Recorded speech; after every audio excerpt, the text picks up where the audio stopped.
Oke, baik. Kalau begitu materi hari ini kita lanjutkan. Kita akan lihat terkait bagaimana merancang reaktor untuk sistem reaksi tunggal. Reaksi tunggal ini artinya ya cuman ada satu tahap reaksi saja. Nah, mungkin sebelum ke perancangan detailnya atau cara perhitungannya, ini sedikit pengantar ya. Jadi pada dasarnya ketika nanti Anda mungkin pas nanti rancang pabrik atau nanti pas Anda sudah lulus, kemudian Anda harus Anda bekerja di perusahaan EPC gitu ya, Engineering, Procurement, and Construction, atau Anda terlibat di project, di mana nanti Anda perlu mendesain atau merancang reaktor. Jadi pada dasarnya dalam perancangan reaktor ini Anda perlu memutuskan Anda tuh mau pakai reaktornya itu jenis apa ya. Sebelum ke menentukan berapa ukurannya ya, Anda ya termasuk menentukan ukurannya. Jadi Anda perlu bisa menentukan Anda mau menggunakan jenis reaktor apa. Apakah reaktor tangki atau reaktor pipa, ini kalau pendekatan ideal ya. Kemudian operasinya seperti apa? Apakah Anda akan menggunakan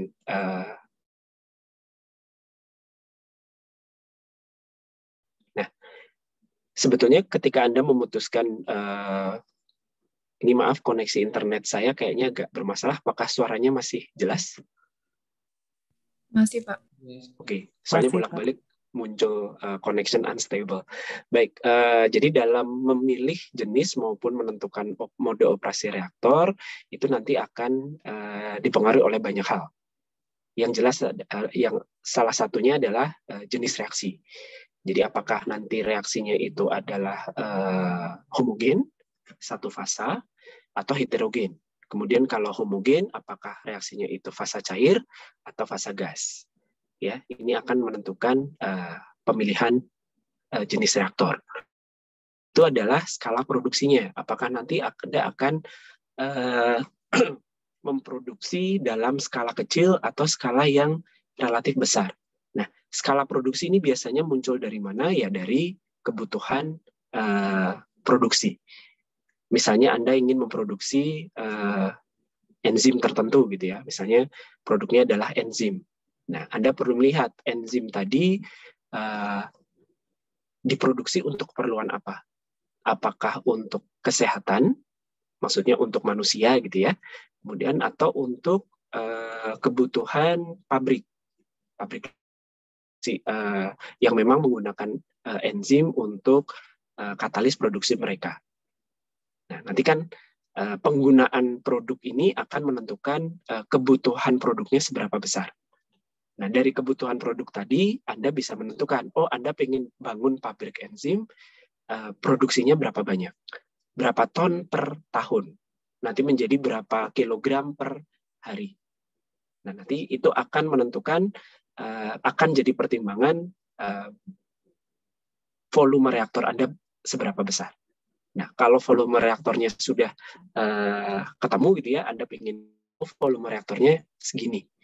Nah, maka Anda bisa memilih, oh kira-kira nanti Anda pengen pakai mode operasi apa, atau jenis reaktornya apa.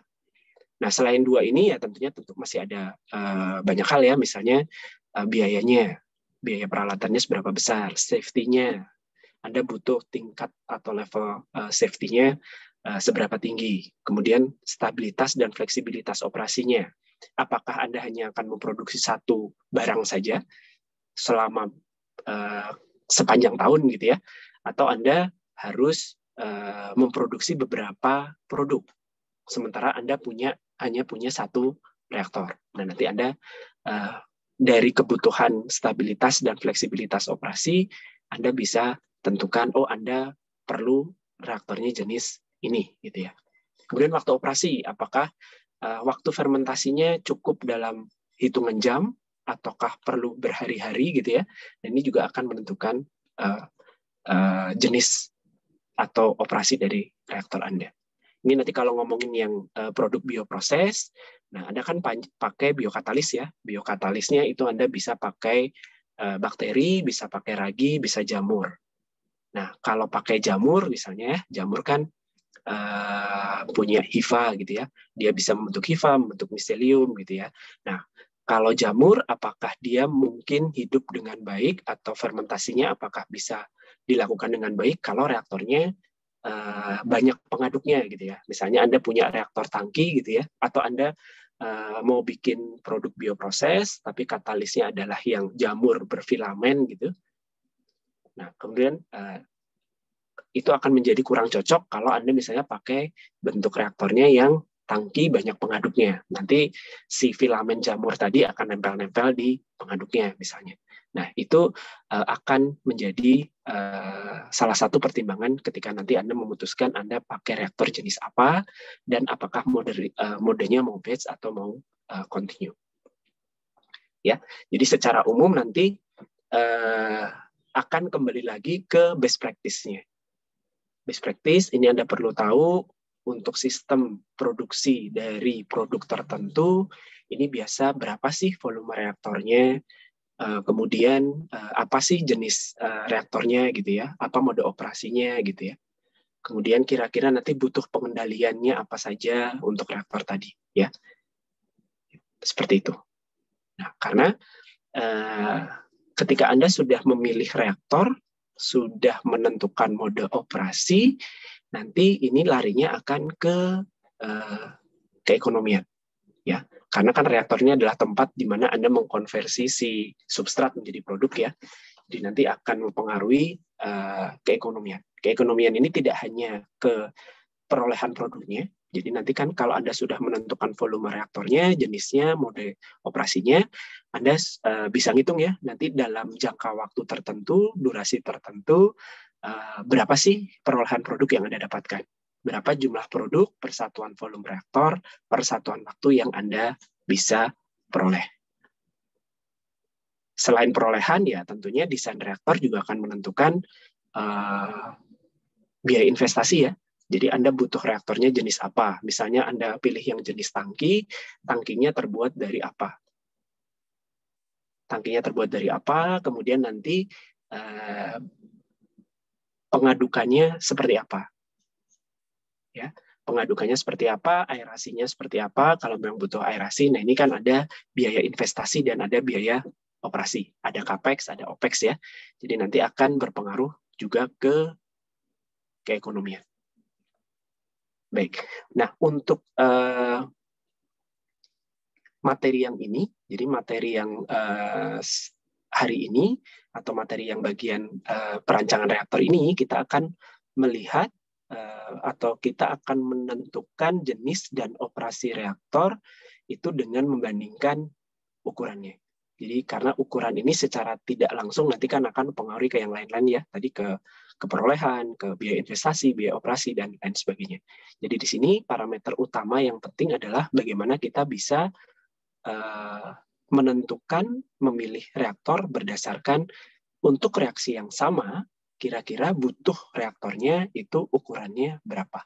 Sehingga nanti ya secara tidak langsung reaktor yang lebih kecil gitu ya, walaupun ini nanti ada pertimbangan-pertimbangan tertentu juga, tapi kalau untuk mencapai target yang sama, Anda bandingkan dua jenis atau dua mode operasi reaktor, itu ternyata salah satu menghasilkan volume yang lebih kecil, ya secara tidak langsung itu yang jadi pertimbangan Anda. Pilih yang volumenya lebih kecil. Oke, sekarang kita lihat dulu untuk satu buah reaktor. Jadi reaksinya reaksi tunggal dan reaktornya satu. Kita akan bandingkan bagaimana dengan batch, PFR, dan CSTR. Oke. Pertama kita lihat dulu antara yang mode operasi batch dengan mode operasi continue. Biasanya pemilihan mode operasi ini, Anda mau pilih batch atau Anda mau pilih continue, itu pertimbangan awalnya adalah ke jumlah bahan yang mau diolah. Ya. Bagaimana menentukan jumlah bahan yang mau diolah? Ya, kembali lagi Anda ingin menghasilkan produknya seberapa banyak gitu ya. Produknya mau seberapa banyak? Seperti tadi, dilihat dulu kebutuhannya mau apa, nanti Anda pengen produksi memenuhi berapa persen kebutuhan pasar gitu misalnya ya. Jadi menentukan kebutuhan pasarnya berapa, Anda tentukan produksi Anda tuh memenuhi berapa persen kebutuhan pasar, dan nanti Anda bisa tarik dari konversi atau dari neraca massa gitu ya. Anda bisa tentukan, oh bahan yang harus diolah seberapa banyak. Misalnya berapa kilogram per hari gitu ya. Nah, batch itu dipilih relatif kalau jumlah bahannya itu sedikit. Selain sedikit, biasanya Anda memilih reaktor yang sistemnya batch itu kalau bahannya juga bervariasi. Maksudnya di sini adalah Anda ingin menghasilkan produk yang tidak hanya satu ya, jadi proses reaksinya itu ganti-ganti, jadi produknya ganti-ganti, sehingga Anda butuh bahan bakunya juga berubah-ubah. Nah ini biasanya Anda memilih batch. Sementara kalau yang continue itu dipilih kalau bahan yang diolah itu jumlahnya relatif banyak dan tetap jenisnya. Jadi akan lebih ekonomis. Kenapa yang batch ini dipilih untuk bahan yang jumlahnya sedikit maupun yang bervariasi? Karena Anda paham ya, kalau batch itu kan Anda masukkan bahan ke dalam reaktor, reaksinya jalan, kemudian selesai, isinya diambil, dibongkar. Nah, dari sini Anda bisa melihat bahwa memang batch, mode operasi batch itu fleksibilitasnya tinggi. Karena Anda kalau Anda mau menghasilkan produk yang mau Anda buat itu bervariasi, akan lebih mudah menggunakan yang batch. Tinggal untuk produksi produk A misalnya ya Anda masukkan bahan untuk produk A, selesai, buka reaktornya, ambil produknya. Nah, nanti misalnya Anda mau produksi produk B dengan bahan yang berbeda, ya tinggal masukkan lagi bahan untuk produk B. Ya, jadi seperti itu. Itu yang menyebabkan fleksibilitas dari reaktor batch itu lebih tinggi. Ya, bisa berubah. Bayangkan kalau Anda menghasilkan produk yang bervariasi menggunakan proses continue. Karena proses continue itu kan butuh tangki bahan, butuh tangki penampung produk ya, karena kan harus dialirkan secara continue. Kemudian butuh pompa. Ya. Jadi kalau bahannya cuma sedikit gitu, itu menjadi kurang ekonomis. Atau Anda harus gonta-ganti bahan, berarti kan menjadi tidak ekonomis. Nah, untuk reaktor batch ini biaya instrumentasinya juga relatif lebih rendah. Ya, biaya instrumentasi ini maksudnya apa? Jadi untuk menjaga kalau yang continue kan perlu pengaturan laju alir, perlu pompa segala macam gitu kan ya. Nah, kalau yang batch kan enggak. Jadi untuk biaya instrumentasi itu relatif lebih rendah. Nah, sementara karena sistem batch itu adalah loading, reaksi, unloading gitu ya. Nah, biaya handling itu lebih tinggi ya, karena Anda perlu bongkar muat bahannya. Kemudian kalau continue kan enggak ya. Jadi ya masuk dan keluarnya sudah diatur secara otomatis ya dengan mengatur laju alir. Nah, sehingga kalau yang di batch itu kekurangannya adalah handlingnya itu biayanya lebih tinggi, kemudian biaya labornya juga lebih tinggi ya, karena perlu ada yang bongkar pasang, kemudian ada biaya shutdown yang lebih tinggi. Karena kan setelah Anda memanen produk, itu reaktornya kan harus dibersihkan misalnya. Ya, kalau Anda harus ganti bahan, itu reaktornya harus dibersihkan, kemudian baru nanti bahan yang baru masuk lagi.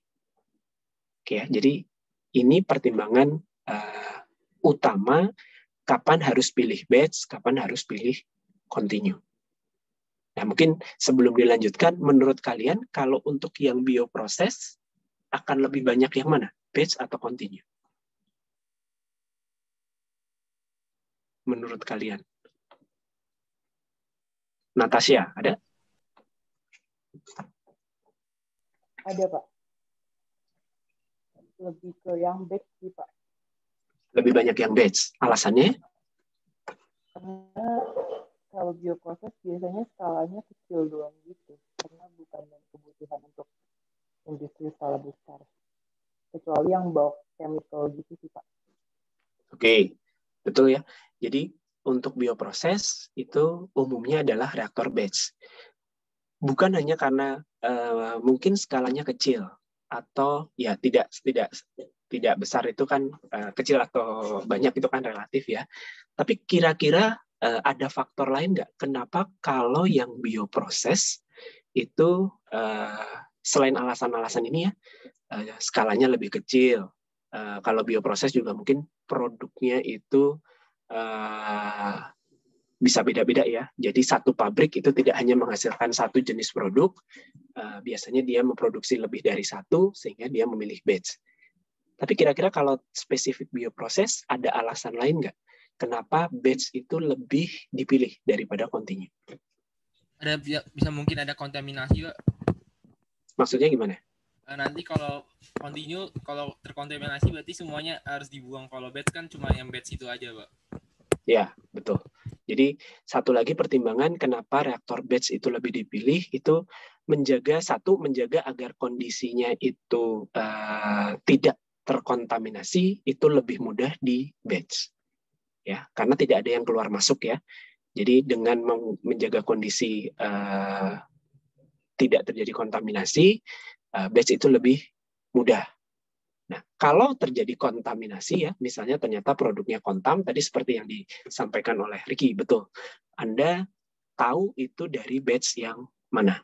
Makanya kalau Anda baca produk makanan atau baca produk obat, itu kan ada batch number gitu ya. Terutama produk obat sih ya.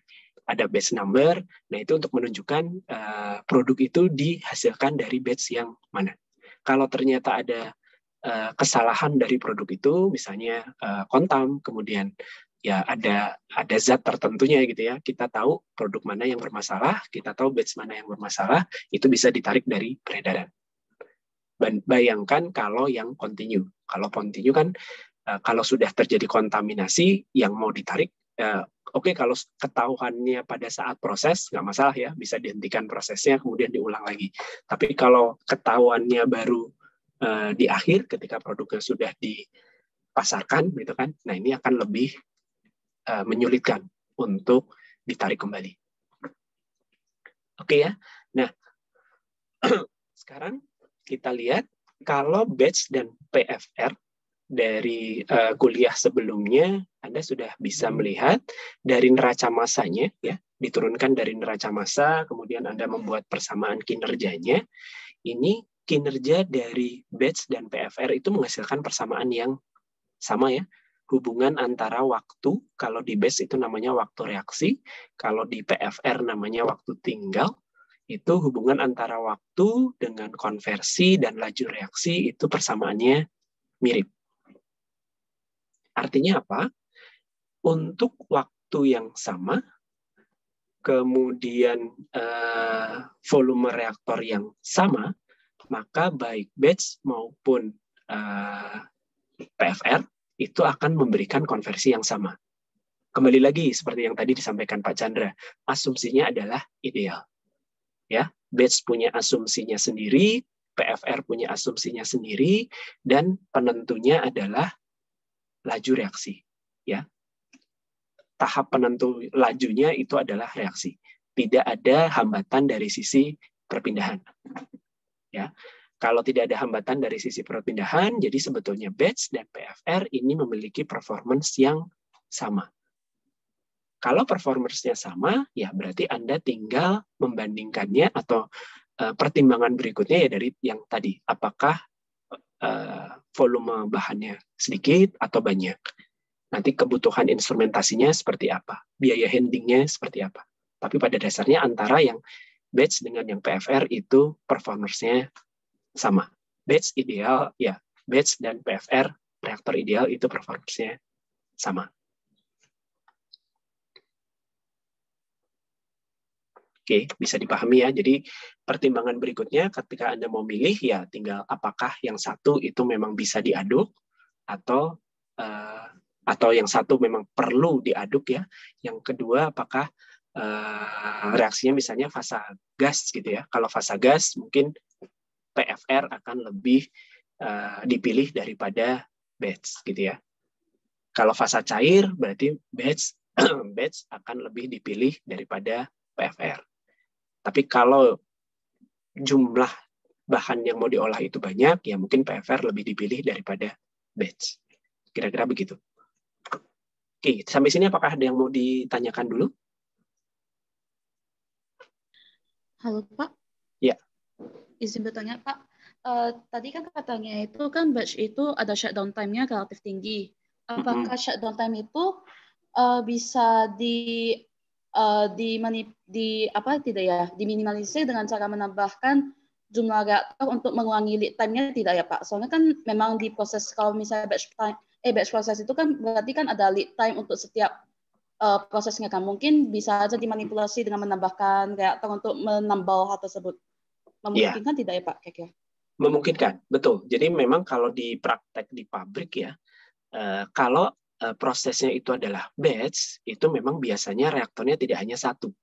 Jadi kalau pabrik itu mau memproses produk yang berbeda,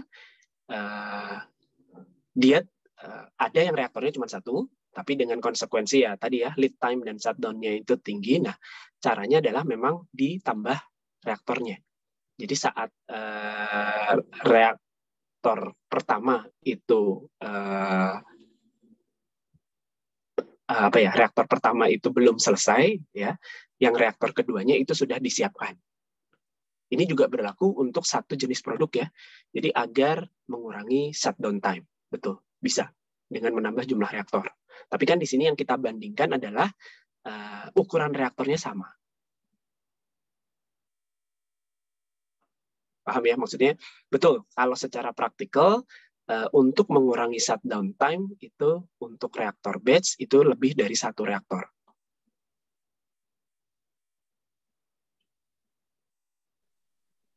Oke, Pak.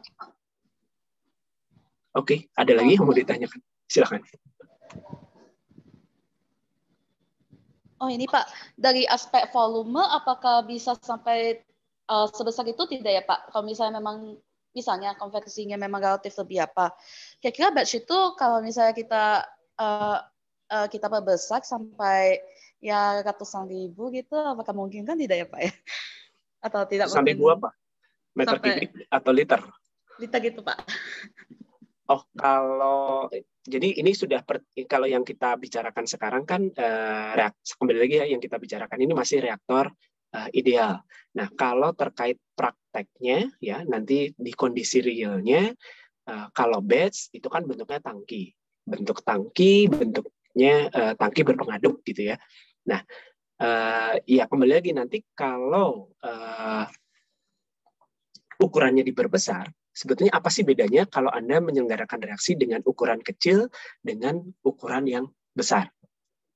Ketika ukurannya diperbesar, ya, hambatan ketika Anda melakukan scale up ukuran, itu hambatan perpindahan akan semakin signifikan. Ya, Anda bayangkanlah kalau Anda mau mereaksikan dua zat gitu ya, dengan volume 10 mili, Anda kan tinggal masukkan ke dalam Erlenmeyer, kasih magnetic stirrer gitu ya, Anda bisa aduk dengan baik. Tapi ketika dua reaktan yang sama, tapi volume reaktornya naik menjadi 1 liter, atau 10 liter, atau 10.000 liter ya, 10 meter kubik gitu ya, itu kan sistem pengadukannya sudah beda. Artinya nanti hambatan perpindahannya itu akan makin signifikan sehingga membutuhkan sistem pengadukan yang lebih baik untuk mengatasi hambatan pengadukan tadi. Larinya nanti ke situ. Kalau semakin besar ukuran reaktor, ya tentunya nanti akan ngaruh juga ke biaya investasi ya. Karena kan materialnya harus yang lebih banyak, harus lebih kuat gitu ya. Anda juga perlu ingat kalau Anda punya reaktor yang tinggi gitu ya, kemudian isinya cairan, itu kan nanti ada yang namanya hydrostatic pressure. Tekanan di atas cairan dengan yang di tengah, dengan yang di bawah, itu juga beda. Itu pertimbangan praktikal, pertimbangan kondisi real. Makanya kembali lagi yang tadi, ada best practice. Kalau reaktor tangki itu biasanya gedenya maksimal berapa sih? Kalau untuk memproduksi produk enzim, biasanya reaktornya itu ukurannya berapa? Kalau produksi asam amino, biasanya ukuran paling gedenya berapa? Itu ada best practice yang bisa diikuti. Itu nanti kalau Anda masuk ke perancangan pabrik, itu Anda akan dapatkan yang seperti itu. Oke, tapi yang di sini yang kita bandingkan kan kondisinya ideal dulu ya. Ini kondisi ideal, kemudian Anda bisa lihat dari sisi kinerja antara yang batch dengan continue PFR itu sama. Jadi kalau tidak melihat hal-hal yang sifatnya praktikal ini, tidak masalah Anda mau milih batch atau mau milih PFR. Gitu maksudnya. Mungkin ada tambahan dari Pak Chandra?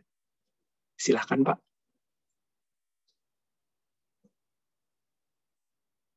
Dari Desi, ada pertanyaan lagi? Ya, silakan Pak. Ya, saya rasa ini kan perbandingan secara umum ya.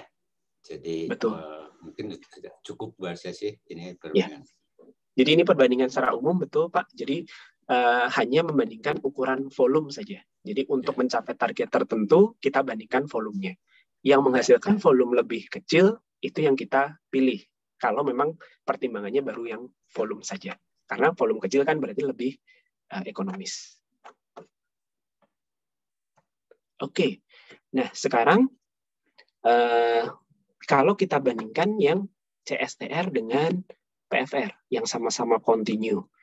Nah, Anda perlu lihat lagi untuk CSTR, persamaan kinerjanya seperti apa, dan untuk PFR, persamaan kinerjanya seperti apa. Oke, nah dari situ Anda bisa lihat bahwa persamaan kinerja yang nanti berhubungan dengan ukuran itu nanti akan bergantung pada konversi, pada stoikiometri reaksi, dan lebih lanjut lagi ke persamaan laju. Persamaan laju itu yang ini, di mana nanti antara laju itu akan terhubung dengan order reaksi dan konstanta reaksi. Nah dari persamaan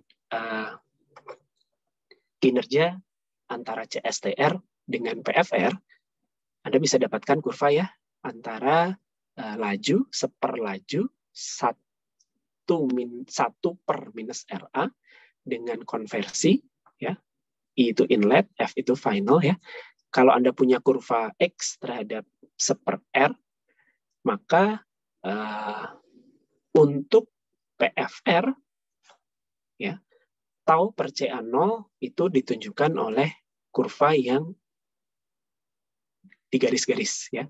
Jadi area di bawah kurva. Sementara kalau yang CSTR itu kan kotakan ini. Artinya apa? Artinya untuk mencapai konversi yang sama, pasti CSTR volumenya lebih besar.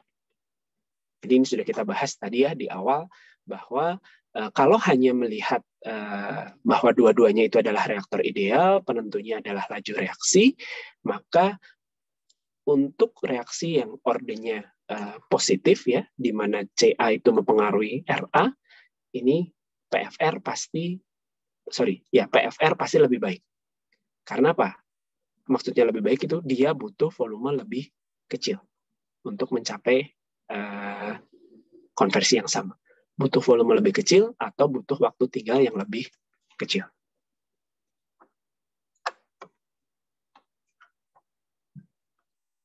Nah, sebetulnya perbandingannya ini bisa ditunjukkan dengan gambar di samping ya. Oke, yang kiri ini Anda membandingkan tau dikalikan CA0 antara yang M itu mixed flow itu adalah CSTR, P itu yang PFR. Jadi pada kondisi densitas konstan maupun densitas tidak konstan, ini Anda bisa menghubungkan kurva antara tau kali CA0. Ya, kalau CA0-nya itu sama, jadi sebetulnya bisa membandingkan waktunya kan ya, bisa membandingkan waktunya atau juga Anda bisa membandingkan volumenya. Jadi sebetulnya sumbu Y ini selain menunjukkan rasio tau per CA0 untuk mix dengan plug flow ya, CSTR per PFR, ini secara tidak langsung juga membandingkan waktu atau volume.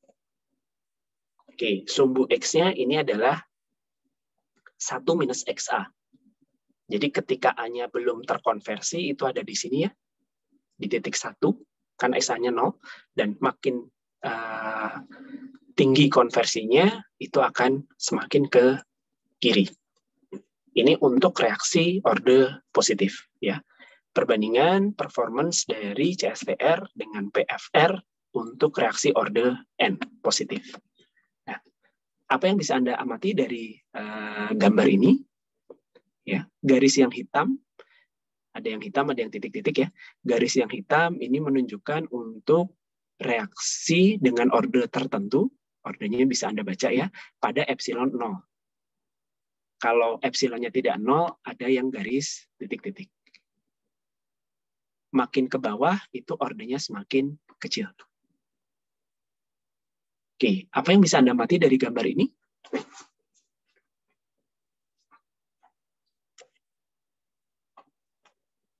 Marcella, ada? Ada, Pak.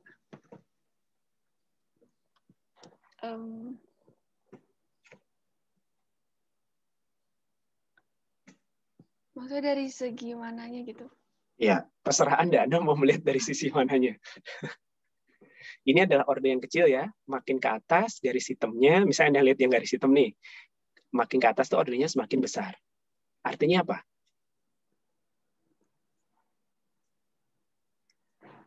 Untuk orde yang semakin besar, waktu yang dibutuhkan untuk konversi yang lebih baik semakin lama.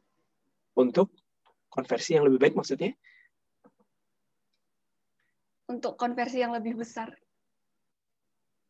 Ya, itu pasti. Tapi yang bisa Anda lihat di sini, kalau misalnya Anda ingin mencapai konversi tertentu, katakanlah kalau 1 minus XA itu 0,9 ya, berarti konversinya 90%. Nah, kalau reaksinya itu adalah orde yang semakin positif, Anda bandingkan nih, misalnya antara orde 3 dengan orde 0,25. Kalau 0,1 berarti untuk orde 3 mungkin jatuhnya di sini gitu ya, motong garis ini. Yang kalau yang 0,25 jatuhnya mungkin di sini. Artinya apa? Kalau ordenya semakin besar, reaktor CSTR itu butuh waktu yang lebih tinggi untuk mencapai konversi yang sama. Jauh lebih tinggi ketika ordenya 3 dibandingkan 0,25. Ini kan perbandingan ya. Sumbu Y ini kan perbandingan antara CSTR dengan PFR. Atau butuh waktu yang lebih tinggi. Butuh volume yang lebih besar. Kalau konversinya 0,9. Bagaimana kalau konversinya kecil? Jadi kalau Anda hanya butuh mungkin konversinya di sini saja.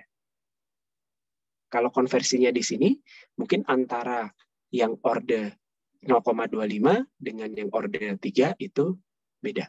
Tidak jauh beda. Maaf. Ya, jadi beda antara reaktor CSTR dengan PFR itu akan semakin signifikan ya, kebutuhan volume CSTR atau kebutuhan waktu dari CSTR itu akan semakin besar dibandingkan PFR pada orde yang semakin positif dan pada konversi yang semakin besar. Ya, orde dan epsilonnya Anda tinggal ikuti garisnya saja. Dari gambar ini jadi bisa terlihat ya, bagaimana efek konversi dan efek orde. Oke. Ada yang perlu ditanyakan?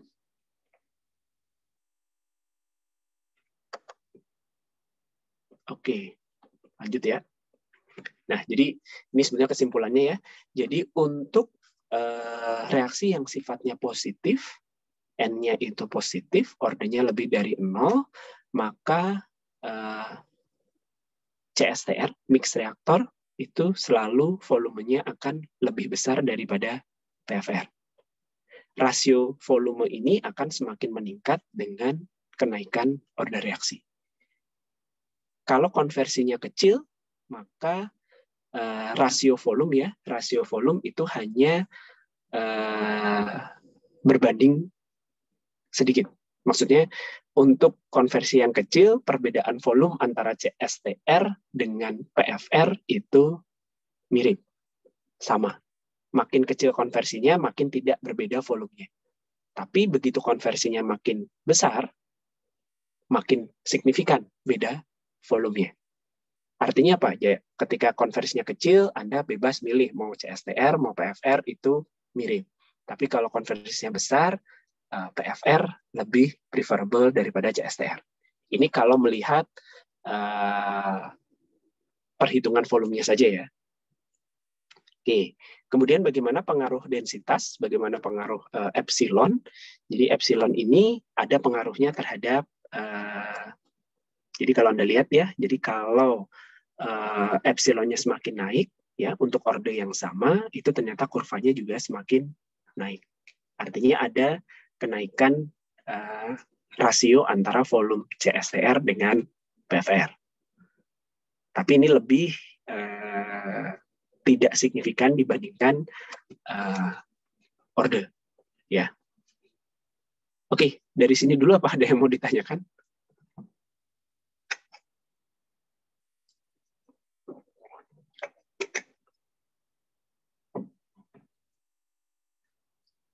Oke, ini untuk reaksi orde positif tertentu, ya, N-nya tertentu. Nah, kalau orde 2, jadi di sini ada, kalau Anda baca buku Levenspiel ya, kalau orde 2,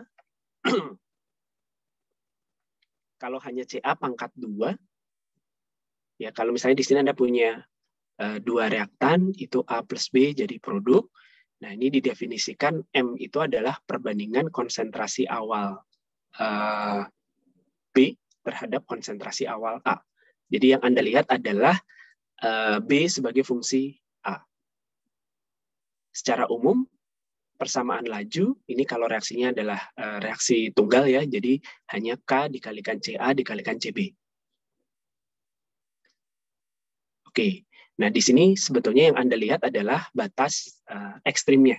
Jadi adalah kalau M sama dengan 1, artinya kalau Anda punya CB 0 itu sama dengan CA 0, artinya kalau yang B Anda bandingkan dengan A, reaksinya akan menjadi reaksi orde 2 terhadap A. Ya, jadi kalau perbandingan konsentrasi awalnya 1. Nah, ekstrim yang berikutnya lagi adalah ketika Anda punya CB 0 yang jauh lebih besar daripada CA 0. Ketika Anda punya CB0 yang jauh lebih besar daripada CA0, apa efeknya? Kira-kira ada yang bisa menebak apa efeknya? Dewi, ada? Ada, Pak. Ya. Tadi ketika CB0 diganti. Ya, kalau M jauh lebih besar daripada 1, ini kan maksudnya CB0 itu jauh lebih besar daripada CA0. Konsentrasi B awal itu jauh lebih banyak daripada CA0. Ketika terjadi reaksi, Anda bisa mengasumsikan apa? Kalau M-nya jauh lebih besar dari 1.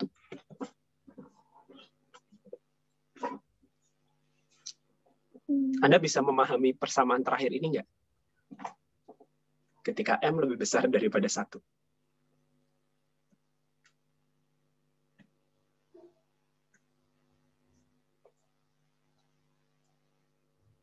Berarti yang menjadi syarat batas yang A.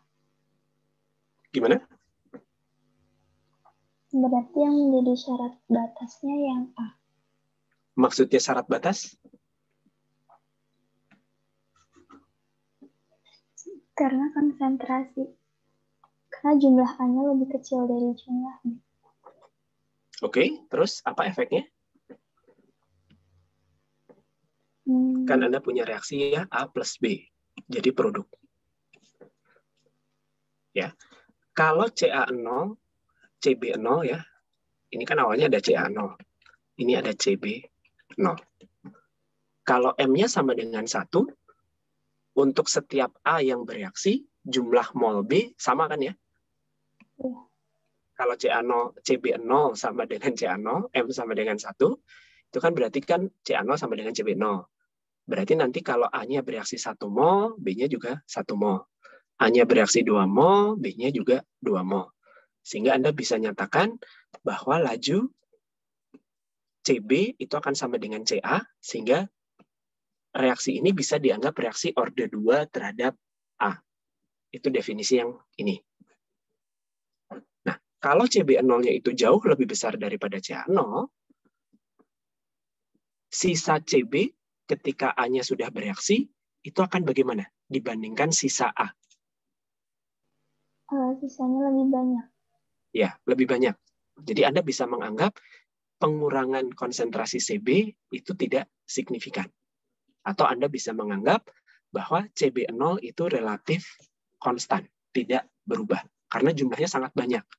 Jadi meskipun sebagian sudah bereaksi dengan A, sisa yang belum bereaksi itu relatif sama dengan kondisi awal. Sehingga reaksinya bisa didekati dengan reaksi orde 1 terhadap CA. Walaupun nanti konstanta laju reaksinya beda ya. Jadi ada konstanta laju reaksi yang baru.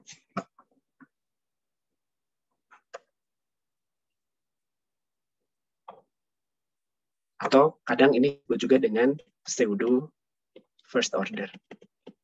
Jadi ketika salah satu reaktan itu jauh lebih besar daripada reaktan yang lain, terhadap reaktan B, ini Anda bisa anggap ordenya orde 0.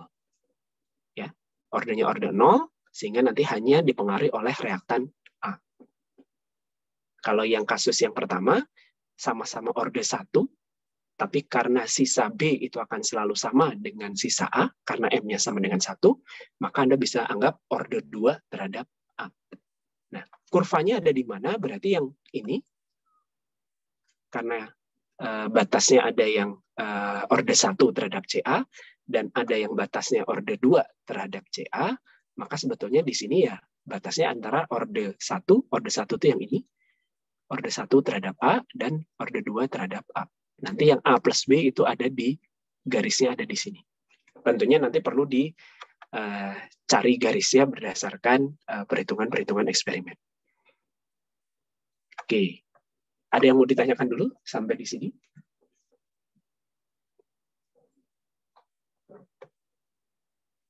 Oke, saya lanjutkan ya. Nah, sekarang bagaimana kalau reaktornya itu banyak? Jadi kalau lebih dari satu reaktor jumlahnya, tapi reaksinya hanya satu ya. Jadi kita di sini hanya bicara satu reaksi tunggal. Nah, kalau reaktornya itu banyak, reaktor itu bisa disusun secara seri maupun paralel. Ya, kalau yang PFR, ya sekarang kita bandingkan antara PFR yang seri dan PFR yang paralel. Jadi kalau penggambarannya Anda bisa lihat di layar ya. Jadi kalau Anda punya 3 reaktor PFR, V1, V2, V3 ya, volumenya masing-masing, Anda serikan. Jadi sebetulnya itu akan sama dengan 1 PFR dengan volume sebesar V1 plus V2 plus V3. Volume totalnya adalah ini. Ini penggambarannya seperti ini. Nah, kalau yang V1, V2, V3 itu mau diparalelkan, maka yang perlu Anda perhatikan adalah, karena nanti kan jalurnya jadi terpecah 3 ya. Jalurnya jadi terpecah 3. Kalau reaktor PFR itu mau diparalelkan, setiap jalur paralel itu harus punya waktu tinggal yang sama.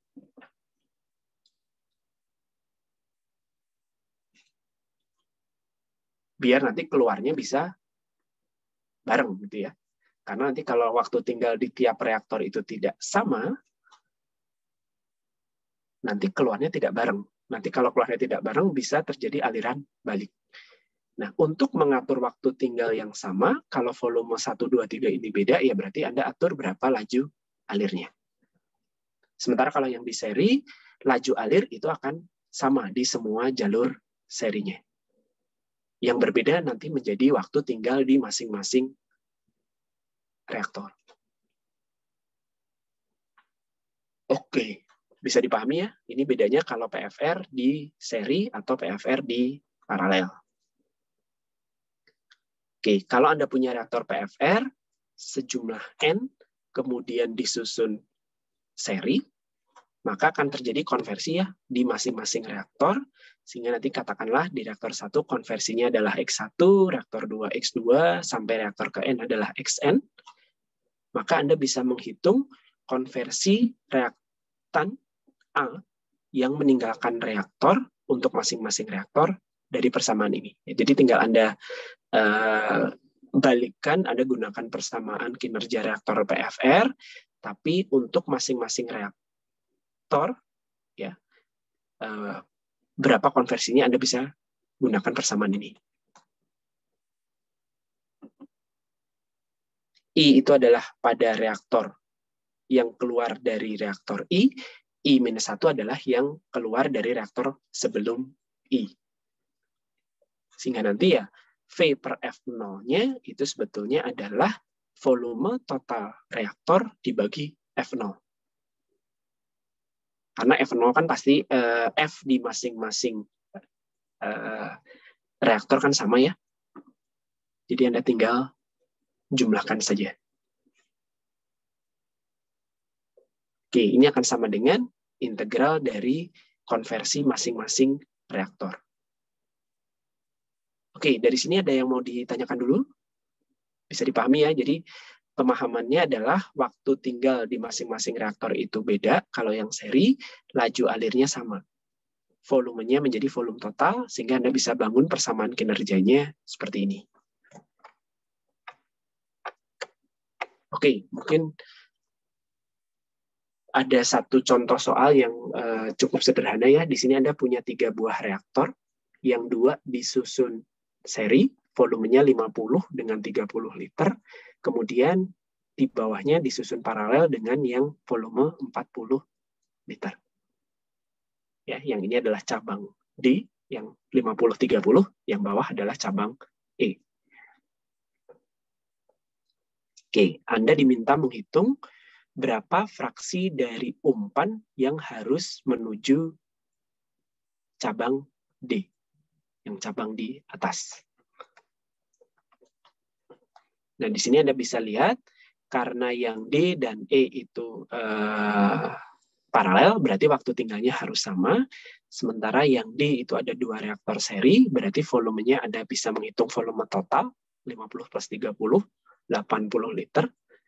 Nah, waktu tinggal D dengan waktu tinggal E itu harus sama.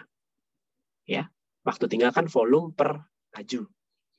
Ya, sehingga nanti Anda bisa hitung perbandingan laju dari D terhadap E itu adalah 2. Artinya laju di D itu 2 kali laju di E. Sehingga kalau terhadap total, karena yang ditanyakan fraksi terhadap total ya, maka yang di D itu adalah 2/3 dari F total.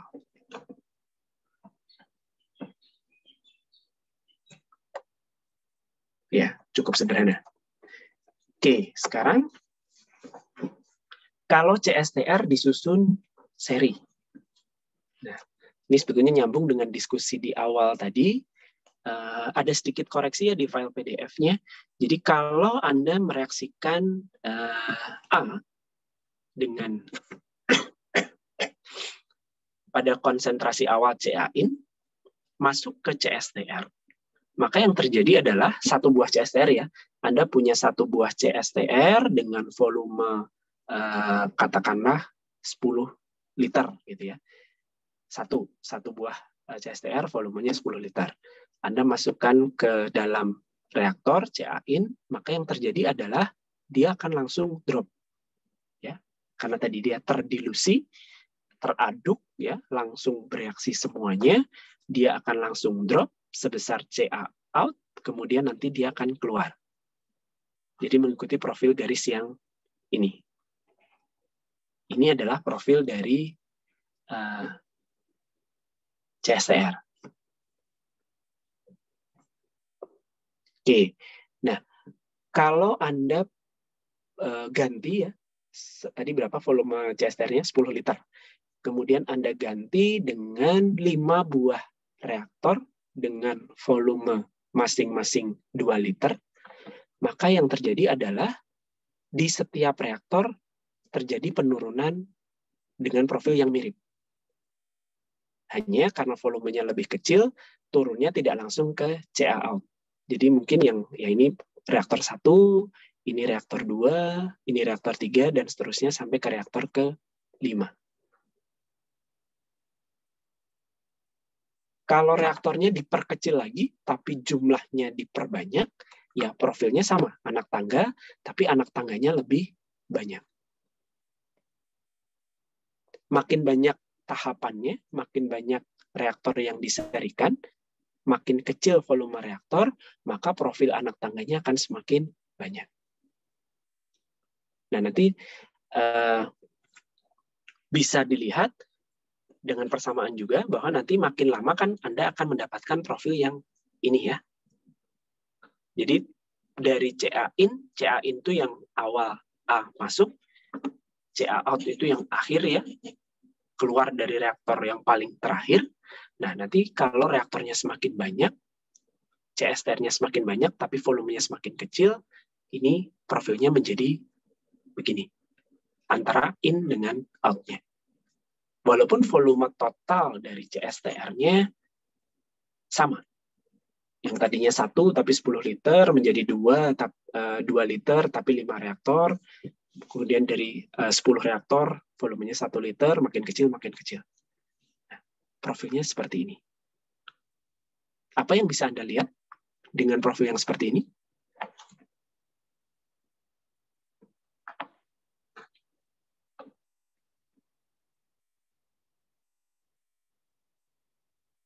Muas. Iya, Pak. Ya. Apa yang bisa Anda lihat?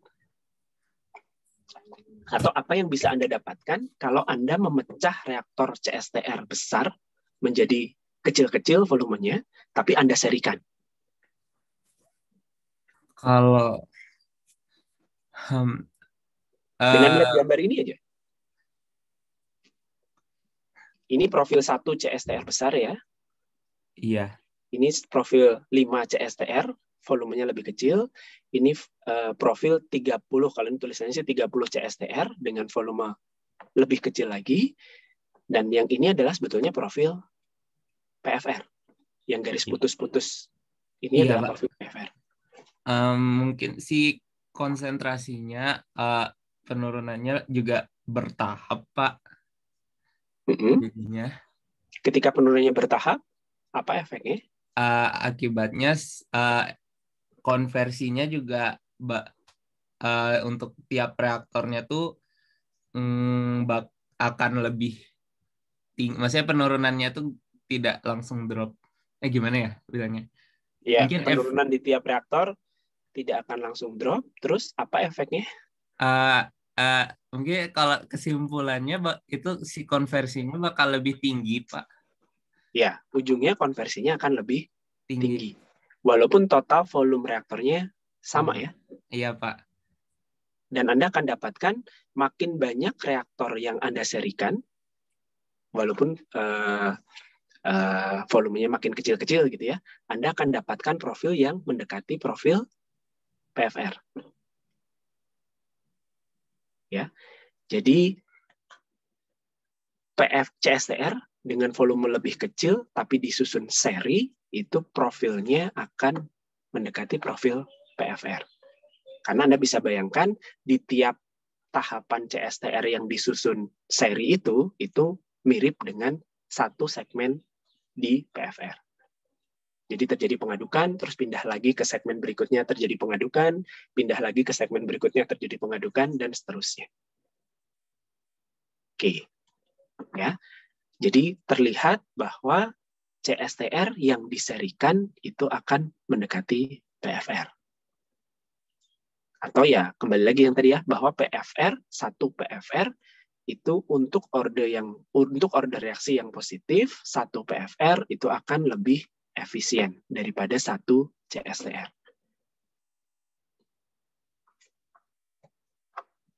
Oke, ada yang mau ditanyakan dulu?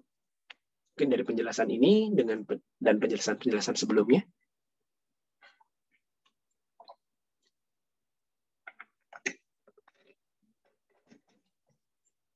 Ya, jadi dari profil konsentrasi ini Anda bisa lihat ya, apa efeknya kalau CSTR itu diserikan. Dengan catatan total volume CSTR-nya sama ya. Jadi Anda mengecilkan volume per reaktor. Oke, sekarang dari sisi persamaan. Katakanlah Anda punya N reaktor dengan ukuran yang sama. Ya, N equal size mixed reactor in series, Anda serikan. Kalau Anda punya banyak reaktor, Anda serikan, volumenya sama, maka yang terjadi adalah Anda akan punya waktu tinggal di tiap reaktornya sama. Bisa dipahami ya, karena kan masuk reaktor pertama punya debit sebesar V. Ya, kemudian volumenya ini kan equal size, jadi V1 sama dengan V2 sama dengan Vn, sehingga tau 1 sama dengan tau 2 sama dengan tau n. Ini hanya berlaku kalau ukurannya sama. Oke, kalau densitasnya sama, ya berarti antara T dengan tau itu sama. Jadi waktu reaksi dengan waktu tinggal itu sama. Oke, nah Anda bisa membuat neraca massa komponen dari A. Neraca massa komponen dari A, ya Anda tinggal susun saja untuk per reaktor. Yang menjadi korelasi adalah yang keluar dari reaktor 1 itu akan menjadi inlet dari reaktor 2, dan seterusnya. Yang keluar dari reaktor 2 jadi inlet reaktor 3, dan seperti ini. Sehingga untuk N reaktor, maka Anda punya hubungan antara N dengan N-1. Atau kalau untuk komponen I, ya I-1, gitu ya. Jadi waktu tinggal pada reaktor ke I itu adalah sebesar ini.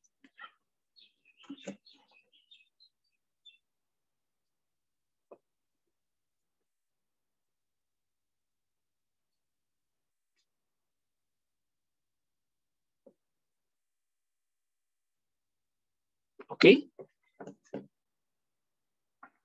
Nah, untuk epsilon 0, kemudian untuk reaksi orde 1 ya, Anda bisa turunkan persamaannya menjadi ini.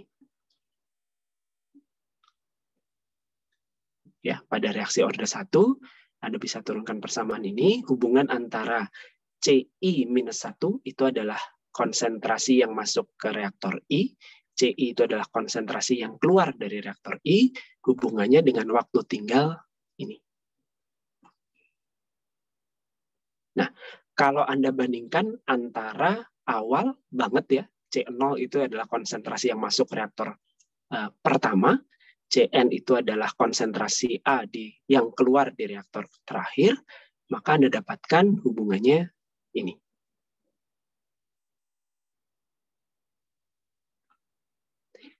Tau N reaktor itu adalah waktu tinggal total dari sejak masuk reaktor pertama sampai keluar reaktor terakhir. Karena ukuran reaktornya sama, maka waktu tinggal total ya tinggal waktu tinggal satu reaktor kalikan jumlah reaktor. Ini sama dengan ini.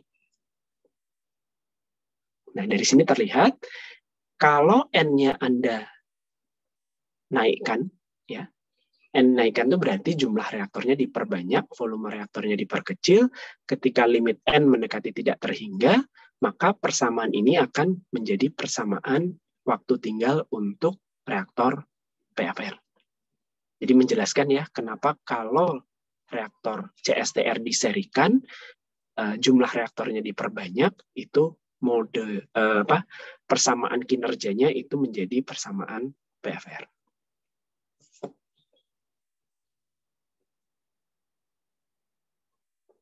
Ya, ini berlaku untuk reaksi orde 1. Ada pertanyaan?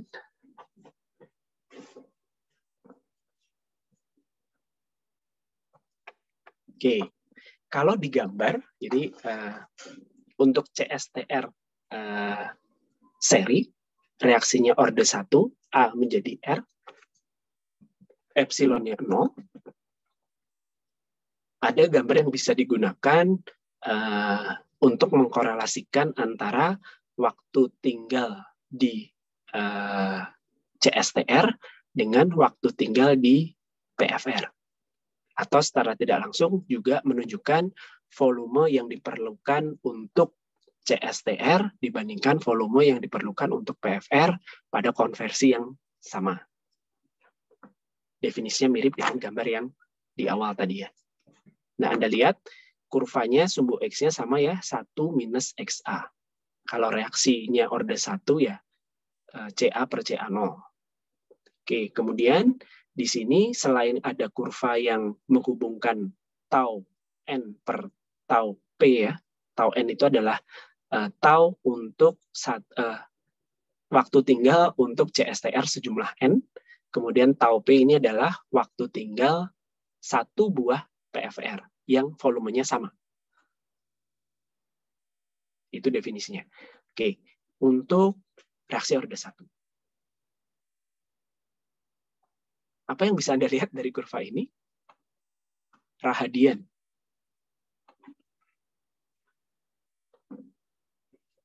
Ini untuk N1, ini N2, ini N3, 4, dan seterusnya. Nah, N tidak terhingga itu garis yang paling bawah. Rahadian ada? Ada, Pak. Ya. Kalau untuk konversi yang sama, ketika N-nya Anda perbesar, apa yang bisa Anda lihat dari kurva ini?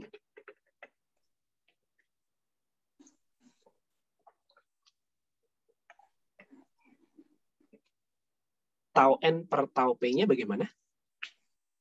Ketika N-nya semakin besar? Makin kecil deh. Makin kecil atau mendekati 1 ya. Ini kan angkanya 1.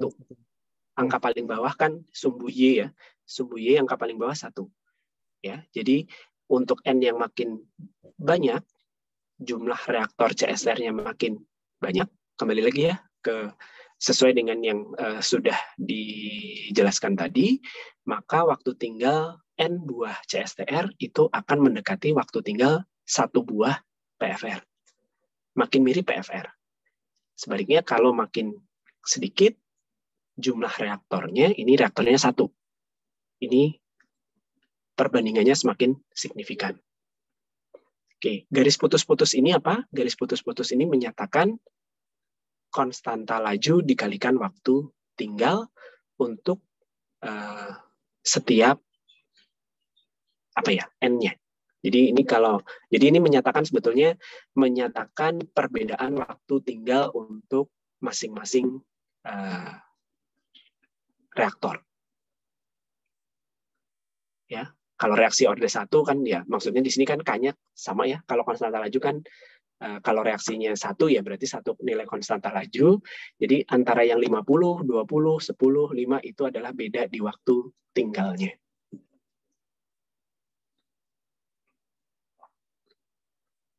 Oke. Nah, kalau reaksi orde 2 jadi sebetulnya pendekatannya mirip ya. Walaupun walaupun persamaannya itu lebih kompleks, kalau reaksi orde 2, Anda bisa membangun kurvanya antara waktu tinggal kali konsentrasi awal.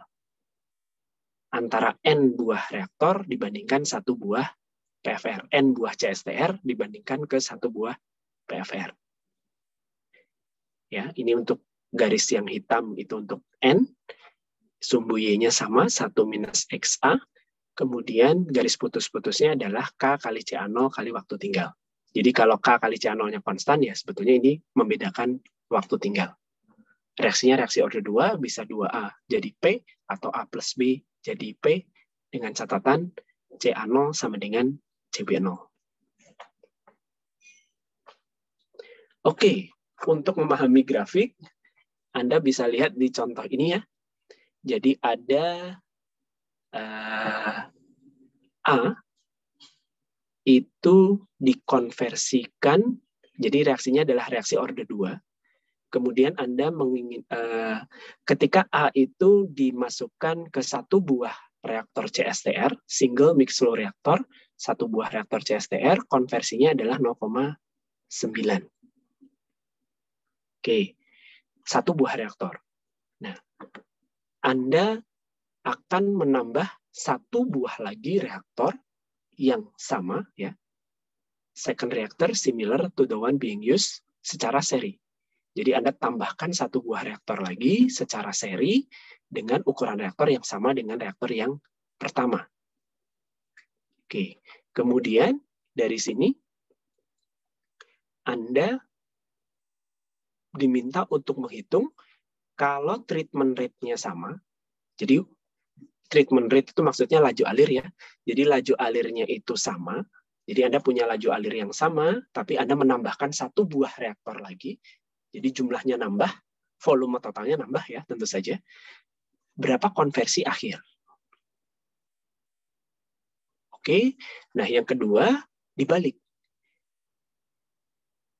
Kalau konversi akhirnya pengen tetap 90%, laju alirnya bisa dinaikkan seberapa besar. Ya, jadi kalau yang A, Anda menambah reaktor saja, laju alir tetap, Anda hitung konversi akhirnya. Yang kedua, konversi akhir tetap 0,9. Jadi setelah lewat 2 reaktor, itu konversi akhirnya tetap 0,9. Anda bisa nambah debitnya, laju alirnya seberapa besar. Oke, ada yang bisa menjelaskan dari gambar ini? Atau ditunjuk saja, ya. Moza.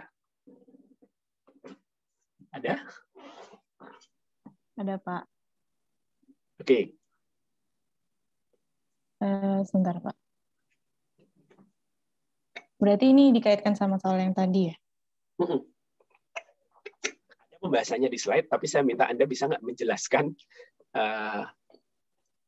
bagaimana Anda menggunakan gambar ini untuk membantu menyelesaikan soal tadi. Anda kan punya konversi 0,9 dengan satu buah reaktor, ya? Iya. Nah, itu garisnya ada di mana? Kalau ada di mana? Kalau yang 2 reaktor terus sama-sama 0,9. Bukan, satu buah reaktor dulu. Oh, ketika Anda punya satu buah reaktor, konversinya 0,9, titiknya ada di mana? Tadi order 2 kan, ya, ini? Sebentar. Soalnya order 2, betul, ya? Betul. Berarti garisnya pakai yang ini. Kurvanya pakai yang ini. Di yang X-nya 0,1, karena kan 1 dikurangi 0,9. Terus ditarik ke yang garis paling atas. N sama dengan 1. Oke. 0,1 itu yang ini, ya. Sebentar, saya cari.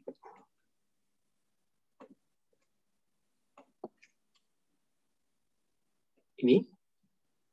Iya. Oke, titiknya ada di sini, ya. Ini untuk satu buah reaktor, konversi 0,9. Oke, sekarang kalau Anda tambahkan satu buah reaktor lagi dengan debit yang sama, ya, jadi debitnya tidak ada ubah. Jadi keluaran reaktor pertama tadi, Anda masukkan lagi ke reaktor kedua dengan ukuran yang sama. Itu bagaimana Anda menerjemahkannya ke gambar ini?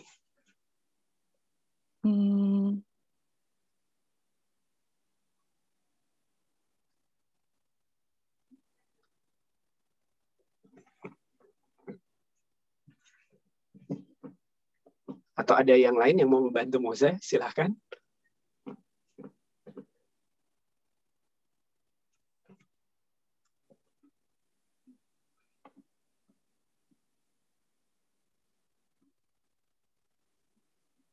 Kaila?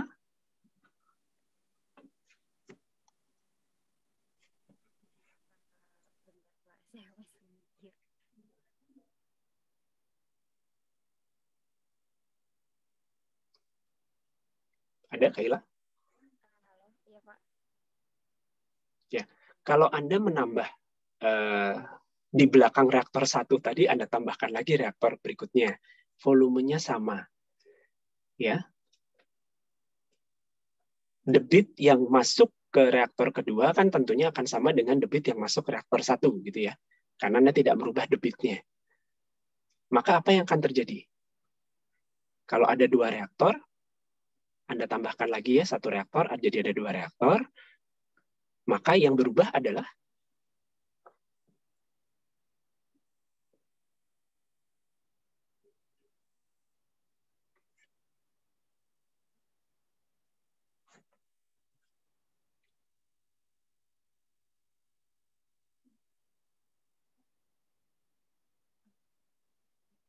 halo? Bentar, Pak.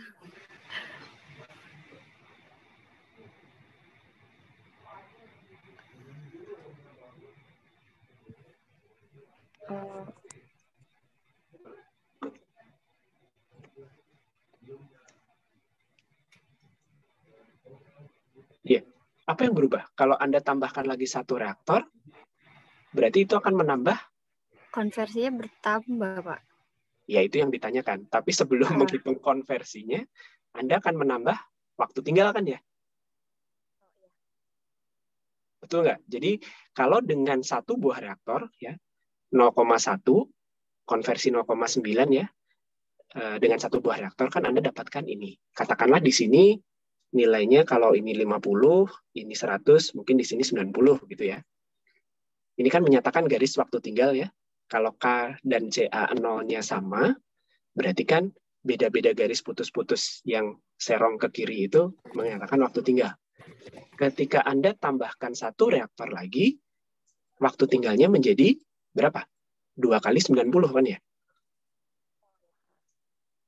Betul nggak? Atau paham nggak? Berarti nanti akan geser ke kiri gitu ya, Pak? Dari 90 Iya, ke 100. jadi Anda menaikkan waktu tinggal. Mungkin kira-kira di sini, 180. Tapi ingat, 180 itu adalah waktu tinggal untuk berapa reaktor? 2. Berarti garisnya sudah bukan di N sama dengan 1. Berarti Anda harus menarik garis putus-putus ke N sama dengan 2. Nah, Anda akan dapatkan, ini mungkin garisnya kasar ya, jadi X yang baru itu di sini.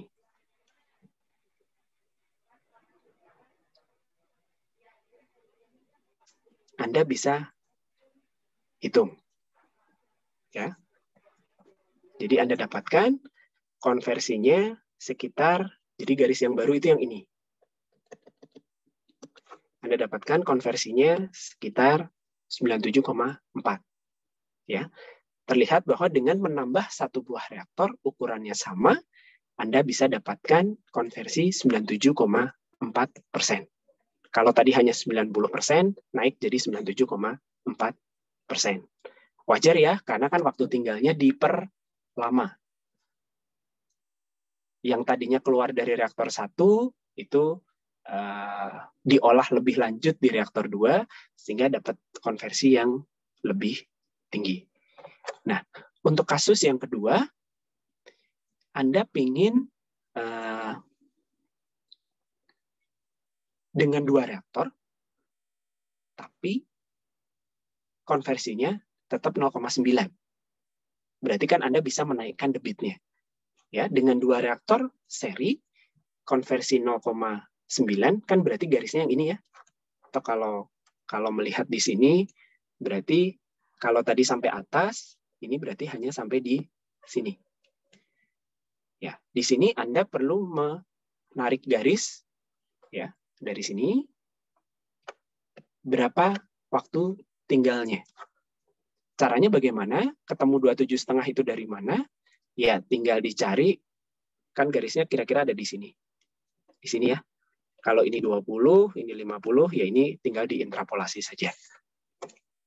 Kalau dari buku, ini adalah 27,5. Oke ya. Jadi di sini adalah 27,5. Waktu tinggal untuk 2 reaktor konversi 0,9. Ya.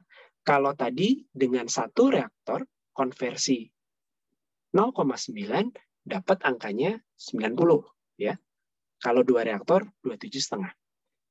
Jadi Anda bisa bandingkan waktu tinggal di 2 reaktor dengan waktu tinggal di 1 reaktor itu sebesar 27,5 dibagi 90.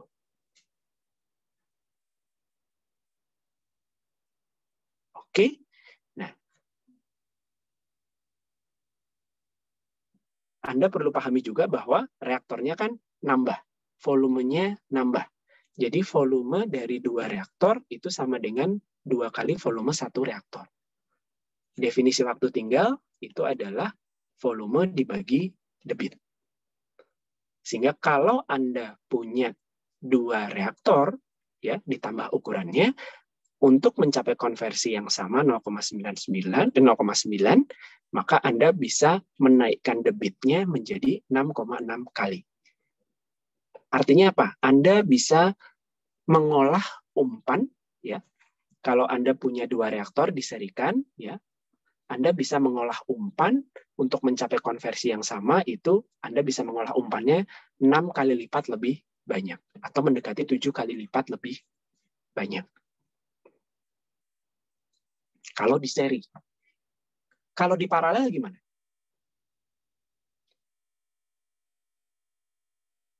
Ya. Kalau Anda punya 2 reaktor CSTR, volumenya sama, di paralel.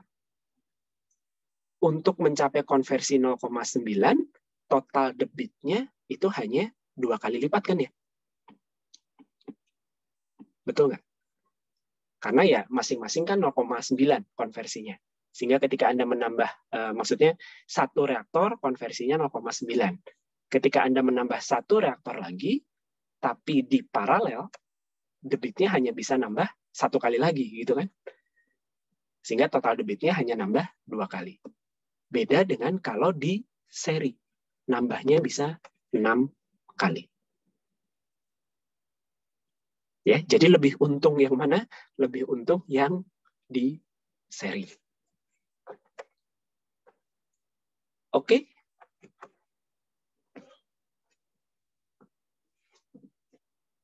Ada pertanyaan sampai di sini? Atau ada yang mau ditambahkan dari Pak Chandra?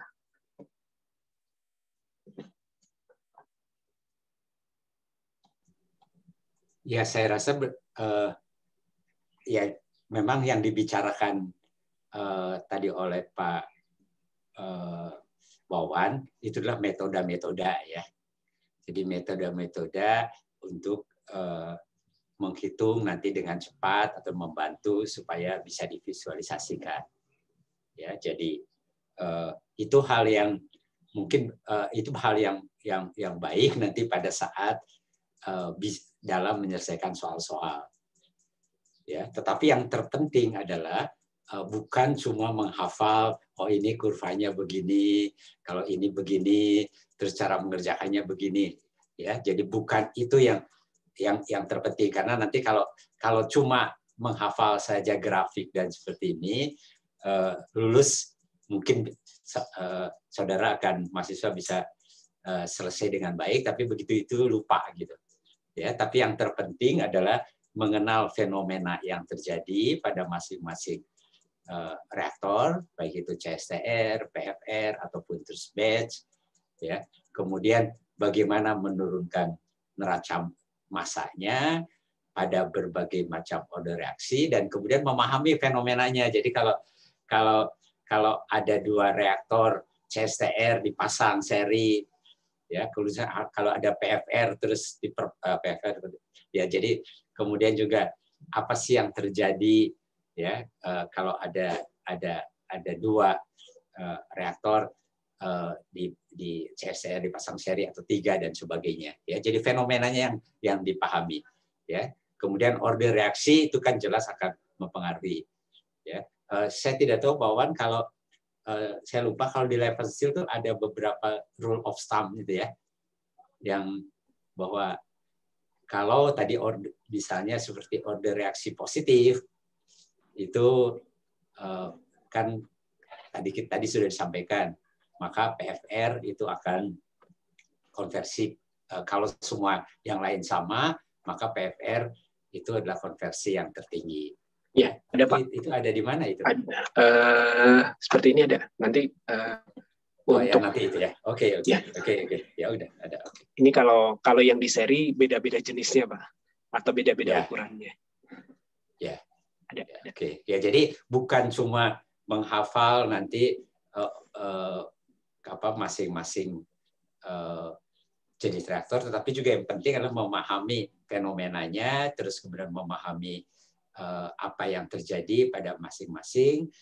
Kalau itu dipahami, ya, saya rasa itu akan jauh lebih lama diingat, gitu. Ya, jadi saudara akan nanti kalau menurunkan persamaannya, tinggal nanti kan tahu dia order reaksinya apa, apakah order 1 atau nanti mungkin Michaelis Menten atau yang lainnya, ya. Ya memang kalau makin kompleks reaksinya, mungkin penyelesaiannya tidak bisa sederhana, ya. Bisa saja, apalagi kalau plug flow itu mungkin menjadi persamaan diferensial yang harus dibantu dengan software-software tertentu, ya. Tapi secara fenomena dan cara menurunkannya, para tidak akan lupa hal-hal itu. Gitu. Itu tambahan dari saya, itu aja. Baik, terima kasih Pak Chandra. Ya, moga-moga mahasiswa lebih paham ya. Nanti ada latihan soal, silakan dikerjakan sendiri. Nanti kalau ada pertanyaan, silakan ditanyakan di pertemuan berikutnya. Untuk hari ini cukup sekian. Terima kasih Pak Chandra, Pak Guntur, dan mahasiswa sekalian. Kita ketemu lagi hari besok ya, Rabu. Selamat pagi. Oke, pagi semuanya.